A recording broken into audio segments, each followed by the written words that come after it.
सुबह के 5 बजे थे। शहर अभी पूरी तरह जागा नहीं था, लेकिन रेलवे पुल के नीचे बसे छोटे से झुग्गी बस्ती में हलचल शुरू हो चुकी थी। टूटी टीन की छतों से छनकर आती हल्की धूप, धुएं की गंध और चूल्हों की धीमी आंच, यही उस बस्ती की सुबह थी। उसी बस्ती में रहता था रामू रिक्शा वाला। उम्र करीब 35 साल, दुबला शरीर, मेहनत से काली पड़ी त्वचा, आंखों में थकान, लेकिन अंदर कहीं उम्मीद अब भी जिंदा। उसकी पत्नी सीमा पास की कॉलोनी में बर्तन मांजती थी। उनका 10 साल का बेटा मुन्ना सरकारी स्कूल में पढ़ता था। उस दिन मुन्ना बहुत खुश था। स्कूल में भाषण प्रतियोगिता थी। उसने पूरी रात मेहनत करके ईमानदारी का महत्व पर भाषण याद किया था। रामू ने बेटे के सिर पर हाथ फेरते हुए कहा, मुन्ना, आज जीत कर आना, तेरे सपने पूरे होंगे तो हमारा भी जीवन बदलेगा। मुन्ना मुस्कुराया। उसे क्या पता था कि उसी दिन उसकी जिंदगी का सबसे बड़ा सबक मिलने वाला है। शहर के मुख्य बाजार में पिछले कुछ महीनों से एक नाम का आतंक था, इंस्पेक्टर करण चौहान। वर्दी पहनकर चलता तो जैसे कानून उसी की जेब में हो। ठेले वालों से जबरन पैसे लेना, गरीब दुकानदारों को धमकाना, झूठे केस में फंसाने की धमकी देना, यह सब उसके लिए रोज का काम था। बाजार में कोई भी उसकी शिकायत करने की हिम्मत नहीं करता था। वजह साफ थी, थाने का पूरा स्टाफ उसी के साथ था। उस दिन सुबह रामू अपना रिक्शा लेकर बाजार की ओर निकला। उसे स्कूल से बच्चों को लाना था, फिर सब्जी मंडी से सवारी मिलती। जैसे ही वह बाजार के मोड़ पर पहुंचा, सामने पुलिस की जीप खड़ी दिखी। करण चौहान सिगरेट पीते हुए खड़ा था। ओए रिक्शे वाले, उसने आवाज लगाई। रामू घबरा कर रुका। जी साहब, कितनी कमाई हुई आज? साहब, अभी तो दिन शुरू हुआ है। करण ने कॉलर पकड़ लिया। बहुत जुबान चलाने लगा है क्या? यहां खड़ा होकर कमाएगा तो हफ्ता देना पड़ेगा, समझा? रामू ने हाथ जोड़ ली। साहब, घर में बच्चा पड़ता है, पत्नी बीमार रहती है, आज कुछ कमाने दीजिए। करण ने गुस्से में उसकी जेब टटोली। कुल 200 रुपये थे, उसने निकाल लिए। ये अग्रिम समझ ले। रामू की आंखों में आंसू थे। वह कुछ बोल नहीं सका। दोपहर तक बाजार में खबर फैल गई कि आज करण का मूड बहुत खराब है। एक बूढ़ी औरत जो फुटपाथ पर मूंगफली बेचती थी, उसे भी नहीं छोड़ा गया। परमिट कहाँ है? करण ने पूछा। बेटा, मैं 30 साल से यहीं बैठती हूं, बूढ़ी औरत कांपती आवाज में बोली। तो क्या हुआ? अब नया नियम है। उसने उसकी टोकरी पलट दी। मूंगफली सड़क पर बिखर गई। लोग देख रहे थे, कोई आगे नहीं आया। उसी दिन एक नई पोस्टिंग उधर जिला कलेक्ट्रेट में हलचल थी। आज नए जिला पुलिस अधीक्षक एसपी की ज्वाइनिंग थी। नाम था अर्जुन सिंह राठौड़। उम्र 40 के आसपास, तेज निगाहें, सख्त चेहरा, लेकिन भीतर गहरी संवेदनशीलता।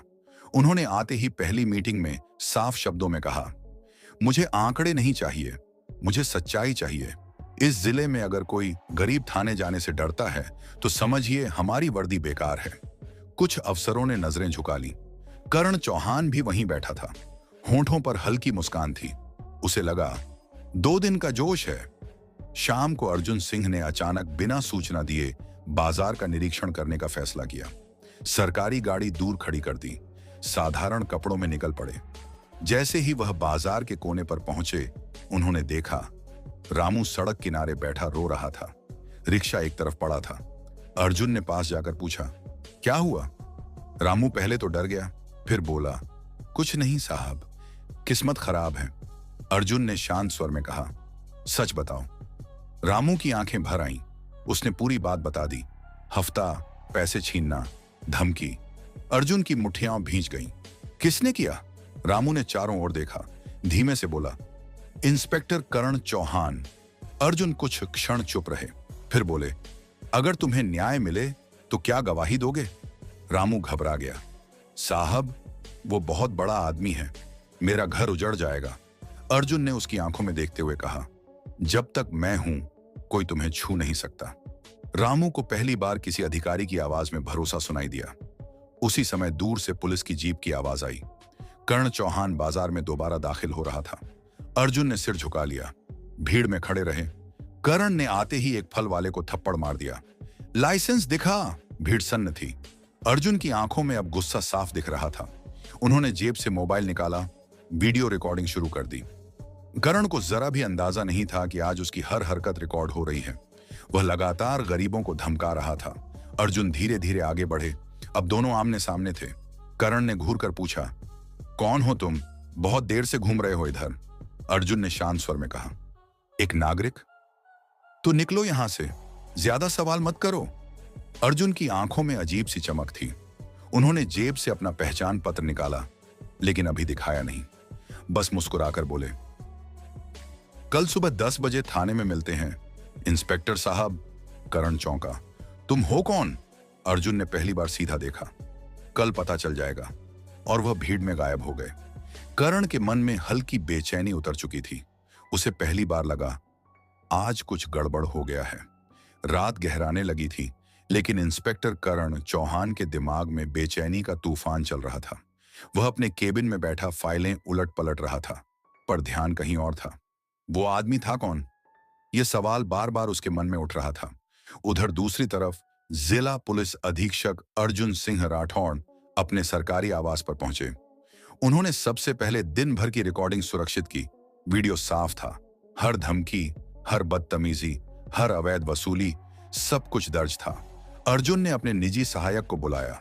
कल सुबह ठीक 9 बजे थाने की आकस्मिक जांच होगी। किसी को भनक नहीं लगनी चाहिए। सहायक ने सिर हिलाया। जी सर। सुबह 9 बजते ही थाने के बाहर सरकारी गाड़ी आकर रुकी। गाड़ी पर लगा लाल नीला फ्लैशर चमक रहा था। सिपाही हड़बड़ा गए। एसपी साहब आ गए। करण चौहान अपने केबिन से बाहर निकला।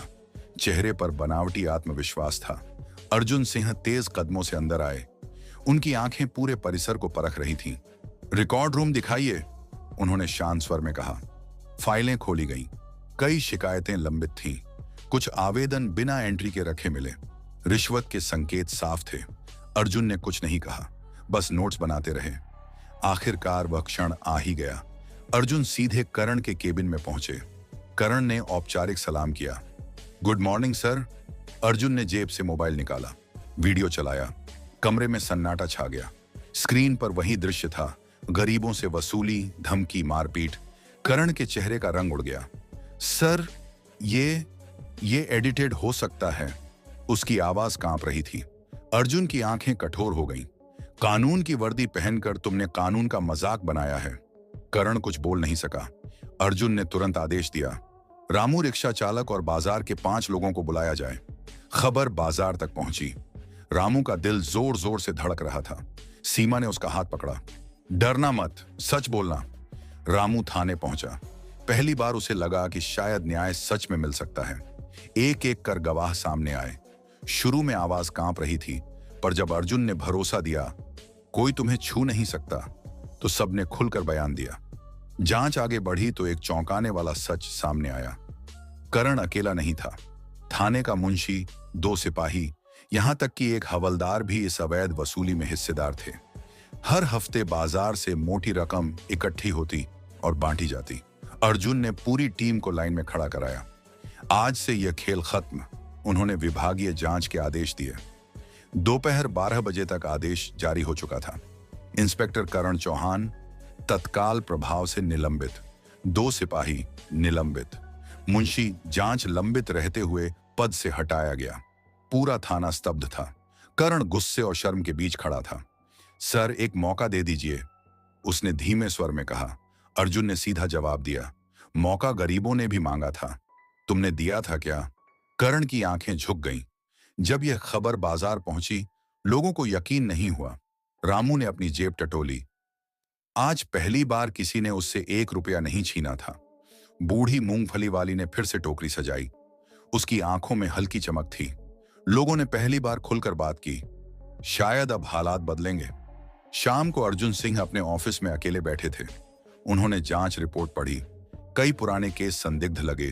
कुछ फर्जी चालान, कुछ जबरन वसूली, कुछ झूठी गिरफ्तारियां। अर्जुन ने गहरी सांस ली। सिर्फ एक इंस्पेक्टर हटाने से सिस्टम नहीं सुधरेगा।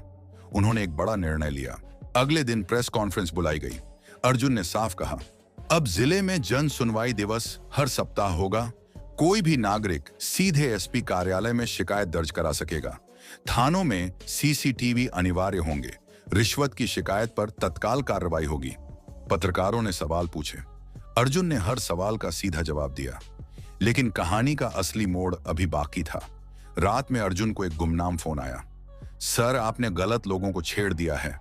करण तो सिर्फ मोहरा था, असली खेल ऊपर तक जाता है। लाइन कट गई। अर्जुन कुछ पल चुप रहे। अब मामला सिर्फ एक थाना नहीं रहा था, पूरा नेटवर्क सामने आने वाला था। उन्होंने मेज पर रखा जिला मानचित्र देखा, धीरे से कहा, अब सच पूरी तरह बाहर आएगा। रात के सन्नाटे में आया वह गुमनाम फोन अर्जुन सिंह राठौड़ के मन में गूंजता रहा। करण तो सिर्फ मोहरा था। ये शब्द साधारण नहीं थे। इसका मतलब था भ्रष्टाचार की जड़ कहीं गहरी थी। अर्जुन ने तुरंत अपने विश्वसनीय अधिकारी डीएसपी मीरा सक्सेना को बुलाया। मीरा तेज दिमाग और ईमानदार छवि के लिए जानी जाती थी। सर, उसने संक्षिप्त सवाल किया। अर्जुन ने पूरी बात बताई। हमें भीतर से जांच करनी होगी, बिना शोर, बिना लीक। मीरा ने सिर हिलाया। मैं तैयार हूं। अगले कुछ दिनों में एक साइलेंट ऑपरेशन शुरू हुआ। पुरानी फाइलें खोली गईं, जब्त की गई रकम के रिकॉर्ड चेक हुए, गुप्त कैमरों की फुटेज देखी गई। धीरे धीरे तस्वीर साफ होने लगी। रिश्वत का पैसा सिर्फ थाने तक सीमित नहीं था, कुछ हिस्सा ऊपर भेजा जाता था। नाम सामने आया, एडिशनल एसपी महेंद्र पाल तोमर, वरिष्ठ अधिकारी, राजनीतिक संबंध मजबूत, बाहरी रूप से सख्त, भीतर से चालाक। मीरा ने रिपोर्ट अर्जुन के सामने रखी। सर, यह मामला बड़ा है। अर्जुन शांत रहे। बड़ा है इसलिए करना जरूरी है। इसी बीच बाजार में अजीब हरकतें शुरू हुई। रामू को दो अजनबी लोगों ने रोका। बहुत बोलने लगा है तू, गवाही वापस ले ले। रामू का चेहरा पीला पड़ गया। घर आकर उसने सीमा को बताया। सीमा ने दृढ़ आवाज में कहा, डरेंगे तो हमेशा दबे रहेंगे। लेकिन डर सच था। उस रात किसी ने रामू के रिक्शे के टायर काट दिए। सुबह यह खबर अर्जुन तक पहुंची। उन्होंने तुरंत सुरक्षा दी। गवाहों को छुआ तो सीधा जेल, उन्होंने स्पष्ट आदेश दिया। रामू पहली बार खुद को अकेला नहीं महसूस कर रहा था। कुछ दिन बाद अर्जुन ने महेंद्र पाल तोमर को अपने कार्यालय में बुलाया। कमरे का माहौल भारी था। तोमर साहब, अर्जुन ने शांत स्वर में कहा, यह वित्तीय रिकॉर्ड देखिए।